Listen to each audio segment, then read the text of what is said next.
各位同学，大家好。我们来看一下，这是1984年大学联考理组的题目，非选择题最后一题第4题。他说呢，假设 A、B、C、D、E 呢都是实数，那我要证明下列这个4阶行列式呢，它的值呢恒为非负。那也就是说呢，这个4阶行列式呢的值呢是大于等于0。那同学可以稍微观察一下，这个4阶行列式长得像什么样子呢？就是呢，主对角线通通都是0，然后呢，这剩下这2个三角形呢的6个圆呢，通通都是相反数哦，对应是相反数。那同学，这当然是我们数学上非常著名的一个矩阵哦，叫做这个 skew symmetric matrix 斜对称矩阵 skew symmetric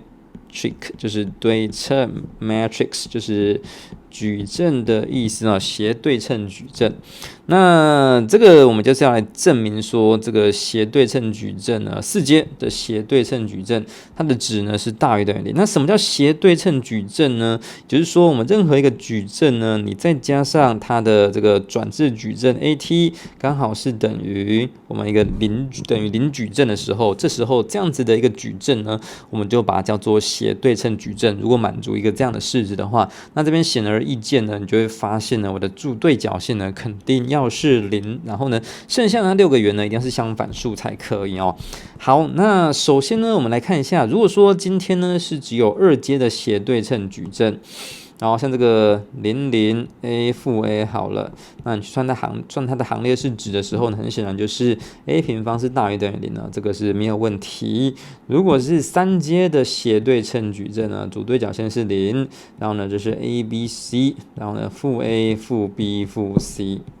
好，那这样子呢，去算它的行列式值的时候，那3阶的话，你就直接展开就好了。那这3个乘起来是0，然后这个是 A B C， 这个是负 A B C 哦，刚好一正一负。那剩下3个圆呢，都有一个这个0的因数哦，所以都是0啊。所以呢，这边呢算出来就是 A B C 减掉 A B C 哦，是等于0。那0当然是大于等于0。那事实上，这个是在我们线性代数上的一个重要，算是蛮著名的一个定理哦。就是只要是斜对称矩阵呢，它的行列式值呢一定是非负的。那尤其是如果它今天是奇数阶的话，它的行列式值呢就会刚好是0。那我们现在就来证明一下这个4阶的斜对称矩阵，它的行列式值是大于等于0。那事实上大于等于0的话呢，我们一个蛮理想的证明方式是希望呢左边哦这个行列式呢展开是一个平方数哦。如果可以证明说它是一个平方数的话呢，可以表示成某个实数的平方的时候，那我们就可以证明说它是大于等于0的。那我们这个4阶行列式处理起来呢，最好的方法当然就是降阶展开了。所以同学呢，我们先观察一下呢，如果想要降阶展开的话，我们当然就是沿其中一列或其中一行把它展开。那这边我的策略呢，就是想沿着第2行把它展开，因为呢，我等一下呢，我会想办法这个负 D 跟负1把它消掉哦。那因为我观察第1列第1行的这个圆是0哦，那你不管呢这个第1列乘上多少倍，然后去加到2、3、4列的时候，这个负 A、负 B、负 C 呢都不会被这个0影响，我就可以专心消掉这2个圆就好了。那在此之前呢，我先因为等一下我都要乘上 A 分之多少，所以我们先看一下，如果呢第一个如果 A不等于0的情况之下，我们讨论第一种 case 啊。如果不等于0的话呢，那也就是说我们可以固定第1列，然后呢再去乘上一个 A 分之 D 加到第3列。那同时呢，我也可以固定第1列，去乘上一个 A 分之1加到第4列。那我这行列式值不会变嘛？好，所以我先把它这样做啊。好，所以我的行列式值呢，这边还是0、负 A、负 B、负 C 啊，这个没有问题。那第2行就变成 A 0 0 0啊，这是我想要的结果。那再来呢，这个 B 跟 C。第1列剩下2个圆当然也是不变啊，那这个第2列完全没有被影响，所以这第1照差不变。那第3列的话呢，这个其中这个圆就变成 A 分之BD。那这个圆呢就变成 F 再加上 A 分之 CD，F 再加上 A 分之 CD。那第4列的话呢，这边是负 F 再加上 A 分之 B1，然后呢这个是 A 分之 C1。好，就像这样。好，那现在呢，我沿着往下，我们就沿着第二行呢，把它降阶展开。那这时候呢，要降阶的时候呢，请各位要记得搭配这个正负号，好，正负负正。所以等一下呢，在这个4阶行列式降阶的时候，我们因为是沿着第二行展开，那我们取的这个第一个数字呢是第一列第二行哦，所以呢，等一下要搭配的负号。好，那我的余因子，好，我们这个 a 呢，先把它变成负 a， 然后这余因子呢，就是你把跟 a 在的同一列跟同一行去掉呢，剩下的是余因子哦。那比如变成一个3阶行列式了，因为剩下3个呢，通通都是0哦，我可以不用管它，那我就把它复制下来好了。好，这个把它整个复制下来，然后呢，这2行也都把它复制下来，好，像这样 ，OK， 那我就降成了一个3阶行列式。好，那我继续往下做哦，继续往下做的话呢，那首先呢，我可以先把第一行的负号通通把它提出来。好，那我这边把这个负号提出来，然后呢，跟前面的负号呢，把它这个负负得正把它消掉。好，然后呢，我们如果不喜欢这个分数的话呢，你可以把这个第2列通乘上 a 这乘上 a 乘上 a， 那这边 af 乘上 a， 然后呢，这边第3列都乘上 a 乘上 a 乘上 a， 然后这个是负 f，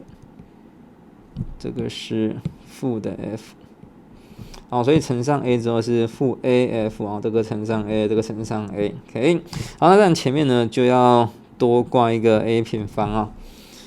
好，那如此一来呢，你就会发现呢，我们的前面就变成了 a 分之1。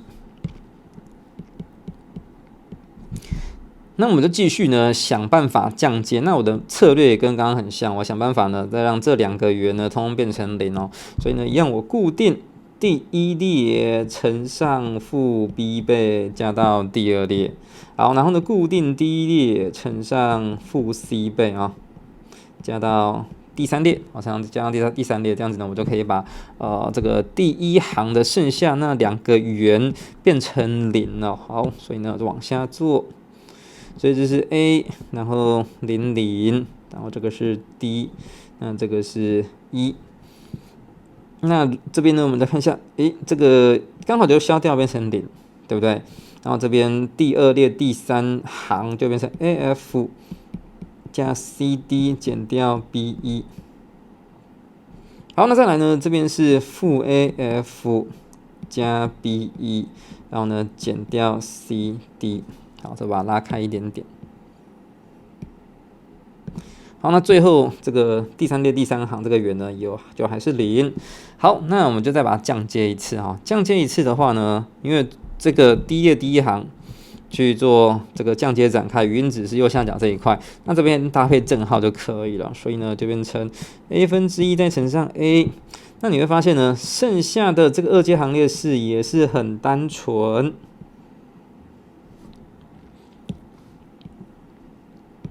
那我整个把它copy下来，然后这个我整个把它复制下来，缩小一点。好，而且呢，你会发现呢，这2个圆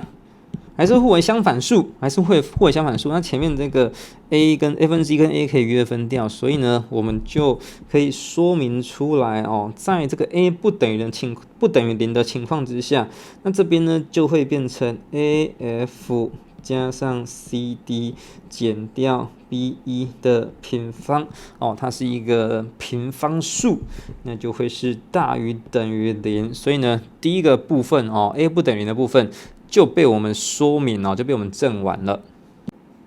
好，接着呢，我们再来讨论一下，当 a 等于0的时候，它的这个行列式值等于多少？好，所以第2 case 呢，就是 a 等于0的时候，那 a 等于0的话，那整个4阶行列式呢是变得单纯非常非常多，因为我有一堆0这个前2列2行这都是0，对不对？这4个圆都是0然后这是负 b 负 c 负 d 负1，然后呢这个主对角线也是0，然后这是负 f， 那这个是 b c d e f。 好，那一样我们的策略就很单纯，是降阶展开它，因为它0非常非常多，所以呢，我们就沿着第一行去降阶展开就可以。那一定要搭配正负号。那这个正负正，所以这个首先呢，如果是以负 b 去展开的话，真搭配正号。那它余因子呢，就是剩下的这9个所以呢，我们就先把负 b 把它写下来。那搭配的余因子呢，是一个3阶行列式。那我把它复制下来这个6个圆复制下来。那我把它缩小放到这边。好，那剩下的这3个圆呢，这个符号要放到这3个圆呢，把它复制下来，然后呢，这个把它放到这边。OK， 好，那再来呢，再来就是负 c 的余因子展开，但是呢，负 c 这边呢要搭配负号所以呢，这边变负得正加上 c。那我的余因子一样是一个3阶行列式，那刚好就是这9个圆这9个圆。我们就把它复制下来，然后放到这个3阶行列式里面。好，那接下来我们就是再展开一次因为你会发现它的这2个余因子3阶行列式的第一行都已经有2个零了，所以很自然的就可以再去降阶一次把它展开了。所以呢，这个呢就会等于前面就是负 b， 然后呢这个负1也好，负 d 也好，搭配的余因子那这个前面都是正号，所以呢就直接照写就好了。所以就是负1，那它的余因子是一个2阶行列式 b c d e。那后面这一块呢是再加上 c 再乘上负 d， 那我的余因子也是一个2阶行列式 b c d e。好，那同学你会发现呢，这个他们最后的这2个2阶行列式余因子是一模一样的，那就可以把它提公因数把它提出来